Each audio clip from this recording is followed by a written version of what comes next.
Pokemon is a series that has a lot of replay value. With so many available Pokemon, it's possible to have a completely different team every time you play through your favourite games. And even now, with fan-made challenges like Nuzlocke, Randomizers and the Ribbon Master Challenge, people are still going back and replaying even the oldest titles in the series to this day. What many people don't know, however, is that these older games have a large amount of content that most players never get to see. If you haven't seen my last two videos in this series, I'd highly recommend it, but if you're more interested in the DS era instead, then you've come to the right place. To recap the point of this series, I'm going to cover as many events and pieces of hidden content as I can, as well as methods for unlocking them and experiencing them for yourself. In this part, I'm going to first cover all of the secret events that you can find in a generation, and then cover the methods for experiencing them at the end. From here on out, we can start to use the same few methods for unlocking things, and I'd just be repeating myself if I went over them each and every time. I'm not going to cover every single individual Pokemon that has been given away, but I'll try my best to cover all the ones that have unique events associated with them. If you think I've missed anything, feel free to let me know. If there's one lesson to take away from these videos, it's that the Pokemon franchise has been a trailblazer in the world of Nintendo handhelds. While the graphics were simple, they were the ones pushing these early consoles to their technical limits and making the most of their various features and peripherals. And when Pokemon arrived on the DS in 2006 and 2007 with Diamond and Pearl, they now had a lot more toys to play with. A touchscreen, built-in wireless communication, a dual slot for Game Boy Advance games, a microphone, all tools that would be utilised by Pokemon games in one way or another. The biggest of these features would be the Nintendo Wi-Fi connection, a free online service for DS games that would forever change how modern Pokemon is experienced. With internet access, people could battle, trade and play together from across the globe, as well as receive mystery gifts without the hassle and cost of travelling to a major event. But this wouldn't mean the end of in-person distributions either. These events would still continue, just on a smaller scale. Going forward, franchise video game stores such as Game and GameStop would be used as hubs for event distributions, allowing them to reach a wider range of players more easily. To do this, Nintendo would send special DS cartridges that could turn any DS console into an event distribution system, allowing players to download the event wirelessly. These events would be made available free of charge and without purchase, and many stores were happy to run these campaigns, as they resulted in more people visiting and potentially buying games at the same time. This cartridge-based system would eventually be phased out, and by Generation 6, events were now given out as codes, but we'll come back to these cartridges later. Generation 4 was also home to several spin-off titles, many of which had some form of compatibility with the main series of games, and I'll be going over some of those as well. So what kind of events are there in Generation 4? As well as 4 new mythical Pokemon, there are also 7 exclusive areas in Sinnoh that can only be reached with events, as well as a few in Heart Gold and Soul Silver. New Moon Island and Flower Paradise are special areas where you can capture Darkrai and Shaymin, and the Rotom Room is a secret room where you can change Rotom into one of several forms. The items needed to reach these areas were only ever distributed for Platinum, but the locations and events for Darkrai and Shaymin still exist in Diamond and Pearl, and can be reached with save manipulation or glitches. There was also the Hall of Origin, where you were supposed to battle Arceus, but as many people know, the Azure Flute was never distributed, despite the event being completely functional in the game's code. If you do catch this Arceus, it will be flagged as not legal and cannot be deposited into Pokemon Bank, and the same goes for Darkrai and Shaymin that are caught in Diamond and Pearl. In Snowpoint Temple, Regigigas appears as an inert statue, but can be woken up if you have Regirock, Regice and Registeel in your party. Since these 3 Pokemon can't be encountered normally in Sinnoh and have to be transferred up from Hoenn, you can argue that Regigigas is technically an event Pokemon, but you might be interested to learn that this interaction also works in reverse. Not only do the 3 Regis allow you to catch Regigigas, but Regigigas can also be used to catch the 3 Regis in Sinnoh. In Platinum, there are 3 cave rooms hidden around the region that are normally devoid of any feature, but by bringing a special Regigigas with you, they change drastically into a set of hidden ruins. With Regigigas in your party, these rooms turn into the Rock Peak Ruins, Iceberg Ruins and Iron Ruins, where the 3 Regi Pokemon can be caught. This Regigigas, however, can't be the one that you catch in Snowpoint Temple. In order to activate the ruins, it needs to be a fateful encounter. The term Fateful Encounter is used to describe Pokemon that were caught or gifted from special events. If you have any event Pokemon with your own, you might see in their description that they were met in a Fateful Encounter. First introduced in Fire Red and Leaf Green, the Fateful Encounter tag was first used as a sort of anti-cheat measure for Mythicals. If you encountered and gave yourself a Mew or a Deoxys by cheating, it would refuse to obey you if it was not met in a Fateful Encounter, regardless of how many badges you owned. And in Generations 4 and 5, certain Pokemon met in Fateful Encounters can be used to trigger events, such as this Regigigas. Sadly, unlocking the ruins is the only major Fateful Encounter event in Sinnoh, but showing a Fateful Arceus in the Orbra Mine will get you the Flame Plate, and the lady in Floroma Town will give you the Gracidea if you show her a Fateful Shaymin. As far as I can tell, it's not actually possible to get Shaymin in this game without it being a Fateful Encounter, so this measure is kind of redundant, but interesting to know regardless. But moving into Johto with Heart Gold and Soul Silver, there are a few more fateful events to look at. While the GS Ball event from Crystal didn't return for these remakes, there are a couple of special events that we can trigger in the Ilex Forest. If you bring a fateful Celebi to the shrine, you can travel back in time to battle with Giovanni, who was hiding out in a cave during the game's story. Annoyingly, none of the Celebi available in Generation 3 are considered to be fateful encounters, so you'll need a Celebi from Generation 4 if you want to trigger this event. While we're here, the Ilex Shrine can also be used to get a different event Pokemon. A special Pikachu-coloured Pichu was distributed in Diamond, Pearl and Platinum, with a Wonder Card description that encouraged players to trade it into Heart Gold and Soul Silver. If you bring this Pichu to the shrine, you'll meet a special spiky-eared Pichu which appeared in Arceus and the Jewel of Life. Speaking of Arceus, there is a very unique event that can be activated with one in the Ruins of Alph. Bringing a fateful Arceus to the ruins will trigger an event which teleports you to a place called the Sinjo Ruins. Here you can meet with Cynthia, and together with Arceus you get to witness the birth of a new god in the form of a Dialga, Palkia or Giratina. You get to choose which one is made, and after a very strange cutscene you then get to keep this new legendary, which is extremely unique because it will only be level 1 as if it was just hatched from an egg. This trio can even be shiny hunted if you want something extra rare and time consuming. This event can also be repeated to get 2 legendaries. Bringing a different fateful Arceus will do nothing, but bringing an Arceus from the Hall of Origin will allow you to trigger the event again. As mentioned earlier, the Hall of Origin was never released, so this isn't possible under normal circumstances, but the event is still programmed to be done twice. The second time you visit it's slightly different though, because Cynthia is now gone and the game remembers which one you chose the first time around, preventing you from choosing it again, but still allowing you to choose from the remaining 2. Without the GS Ball, there sadly aren't any special mythical events in Johto, but the last event item worth mentioning is the Enigma Stone, which allows you to meet Steven and battle either Latios or Latias in Pewter City. While not part of the main series of Pokemon games, there are a few special missions in Pokemon Ranger that are locked behind Wi-Fi events, and some of these events allow you to transfer rare Pokemon to the main games. In the original Pokemon Ranger, the only mission that allowed you to transfer something is the Manaphy Egg mission, which is available in all 3 Pokemon Ranger games. Once completed, you can send a single Manaphy Egg into one of the Generation 4 titles. In the last video I covered a lot of things that were Japan exclusive, this time it's actually better to have the non-Japanese version of the game. While Japanese players had to download missions over Nintendo Wi-Fi connection, the localized versions came with all the missions already available on the cartridge. By inputting a simple button combo and then entering a password, all of the missions will be unlocked, meaning you can still transfer a legitimate Manaphy Egg event without the need for the Nintendo Wi-Fi connection. The RangerNet unlocks after you finish the game for the first time, and once inside all you need to do is press R, X and left at the same time, then input one of the following passwords. Finishing the Manaphy mission will also unlock missions surrounding other mythical Pokemon, but unlike the Manaphy Egg, none of these can be transferred once you catch them. But in the sequel, Shadows of Almia, 2 more Pokemon can be transferred in addition to the Manaphy Egg, a Riolu with a special ribbon, and the signature Darkrai that was involved in the game's story. And with Guardian Signs you can receive Deoxys, Heatran and Shaymin alongside the signature Manaphy Egg. The Deoxys mission can only be completed in multiplayer though, so if you don't have a friend to help, you'll have to hope you're ambidextrous enough to complete it on your own. While that covers all the main events you can do, there are also a few minor pieces of interesting content from side games and peripherals that I'd like to quickly cover. The Pokewalker from Heart Gold and Soul Silver would unlock most routes by walking, but there are 7 exclusive paths that had to be unlocked specially. 1 unlocks by trading for a foreign Pokemon on the GTS, 5 were received by event downloads, and 1 is received only if you own a Jirachi. The Pokewalker also records your entire team when you deposit a Pokemon into it. When you interact with another Pokewalker, the data of your team is shared, and when you reconnect with your game again, any trainer you communicated with will appear in Viridian City where they can be battled, which is almost identical to how it worked in Generation 2 with the Mystery Gift function. This can still be done today since it doesn't rely on any online services, but the only difficulty will be finding another person who is still using a Pokewalker. Who the fuck are you? Pokemon Ranch on the Wii allowed you to store your Pokemon similar to Pokemon Box and Pokemon Bank. If you deposited 250 Pokemon, you could trade for a Fion, and by depositing 999, you could trade for a Mew. This game can no longer be downloaded officially, but you can still receive these Pokemon if you already have it downloaded on your Wii. In Diamond and Pearl, there is also a Poketch app that was an event-exclusive distribution. The matchup checker for checking egg compatibility was only released in Pokemon Centers in Japan to celebrate the launch of Diamond and Pearl in America. This app was later made available in Platinum but was never released elsewhere for Diamond and Pearl. There are also 2 more apps for the Poketch that were never made available in-game, a stopwatch and an alarm clock. We can only assume that these apps were also supposed to be distributed like the matchup checker, but it's possible they were also just scrapped content that wasn't fully removed from the game data.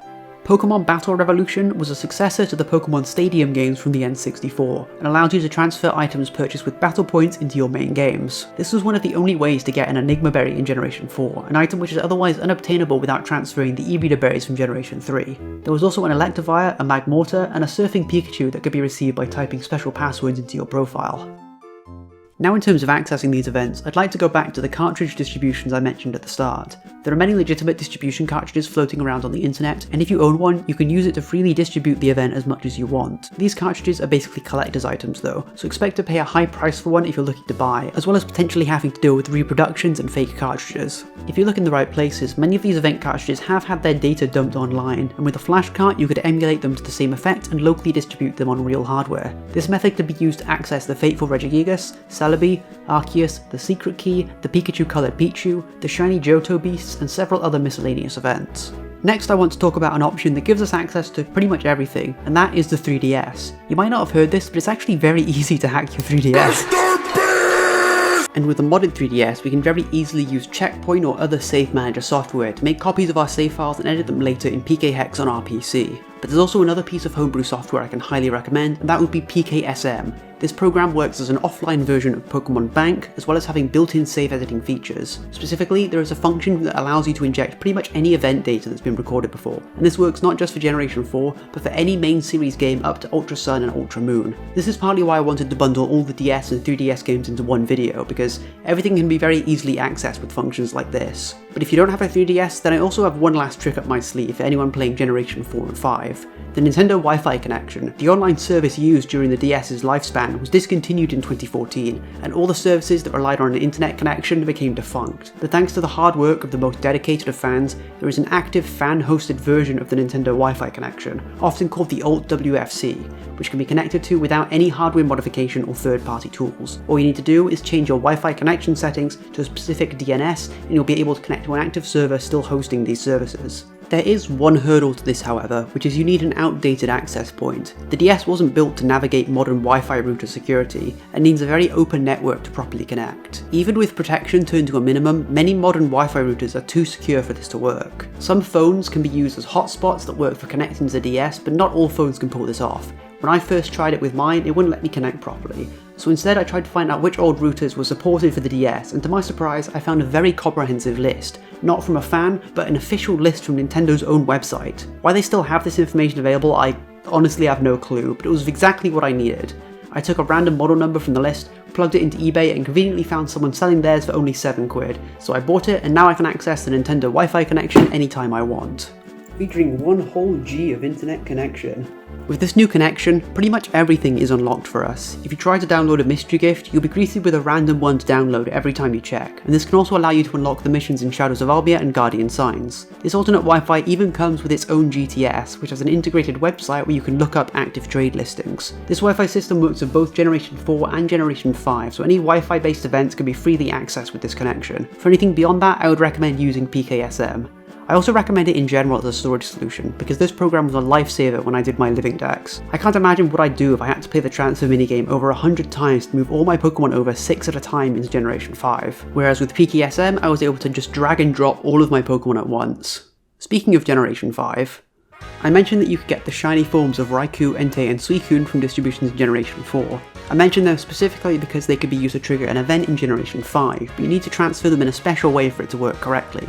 In Castelia City, there is a scientist who will ask you a series of questions. By giving the answers everyone happy simple connection, you unlock a feature called the Relocator, which was designed to move special Pokemon into Generation 5 and allow them to activate certain events. If you transfer any of these legendary beasts with the Relocator, you can bring them to the Lost Lawn Forest to initiate an encounter with Zoroark. And if you use the Relocator to move a fateful Celebi, you can bring it to Castelia City and find a Zorua. These two methods are the only way to get a Zorua or Zoroark in black and white without trading, which likely contributed to the misconception that Zoroark was a mythical Pokemon back in the day.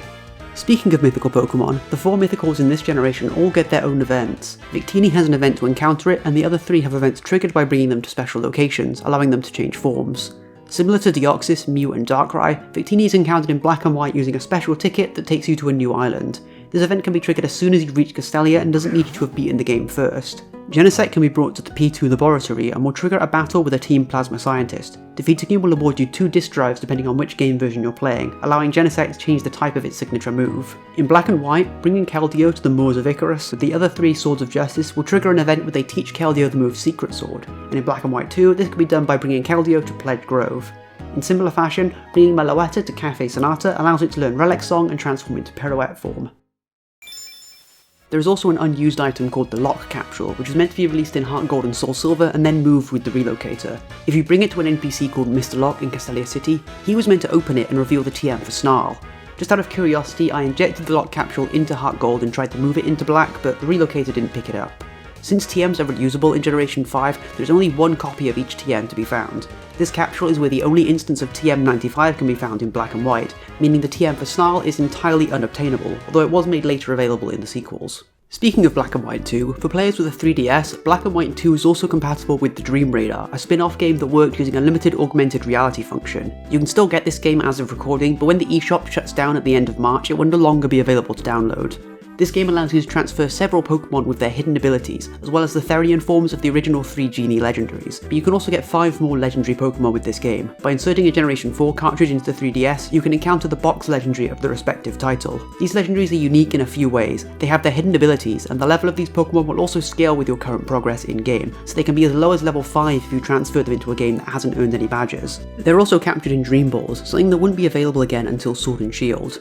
Speaking of Dream Balls, the last thing to mention about Generation 5 is the Dream World. This was an online browser-based game where you could transfer a Pokemon and play with it online to get items and befriend Pokemon before bringing them all back to your game. This list of Pokemon covered a lot of species not native to Unova and even included an Arceus, which was available after being voted winner of a popularity poll both in Japan and internationally. It's worth noting that this popularity poll was absolutely biased because people knew the winner would be given away through the Dream World, which is almost certainly why the top 3 Pokemon were all mythicals, with Darkrai and Deoxys coming in 2nd and 3rd place in Japan. Just like with Generation 4, all of the event items and Pokemon can be injected with the PKSM or re-downloaded using the old Wi-Fi connection. If you scan for mystery gifts over Wi-Fi, you might also come across a shiny Metagross, a shiny Larvitar, or the shiny forms of the Sinnoh Legendary Trio. The only thing we can't recreate is the Dream World. Currently, there's no substitute for the Dream World, as it went offline almost a decade ago and can no longer be accessed. But just as I was preparing to make this video, a project to restore the Dream World was brought to my attention. A developer called Shutterbug 2000 believes it's possible to restore the functionality of the Dream World, and if you ever played with the Dream World on your PC before it was shut down, you might be able to help.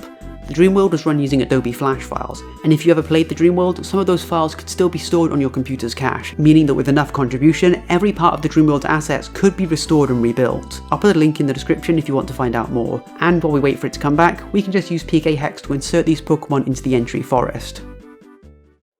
With the release of the Generation 3 remakes came a new release of the Eon ticket, which was distributed in Omega Ruby and Alpha Sapphire.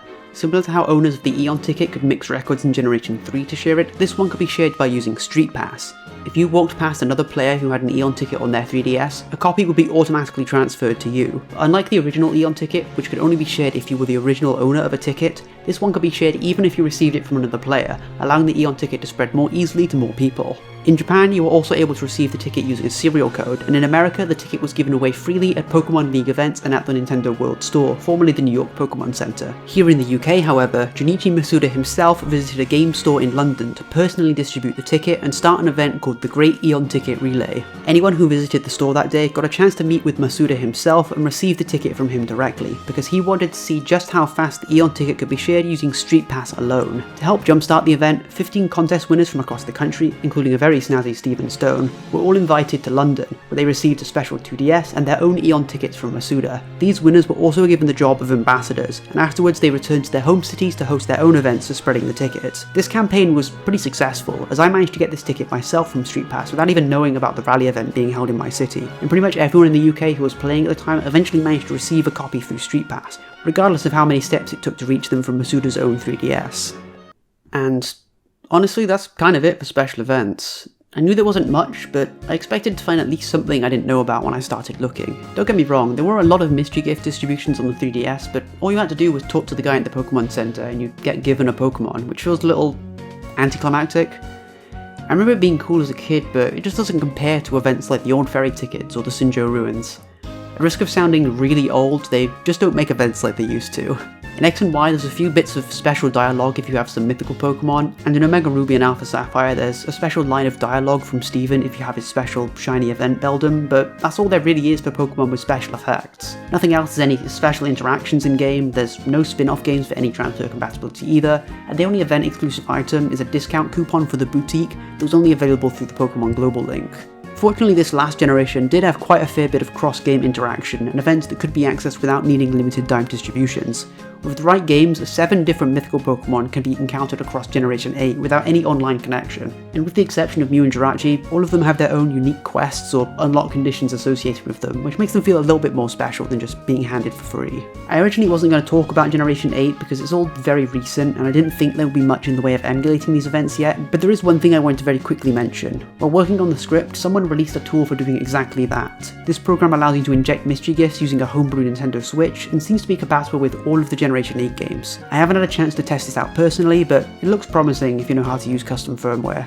I think I've covered just about everything with this video series, so if you like this video, please do let me know, and also tell me if there's anything you think I missed, because I really went deep on this one and I'd be genuinely surprised if I overlooked something.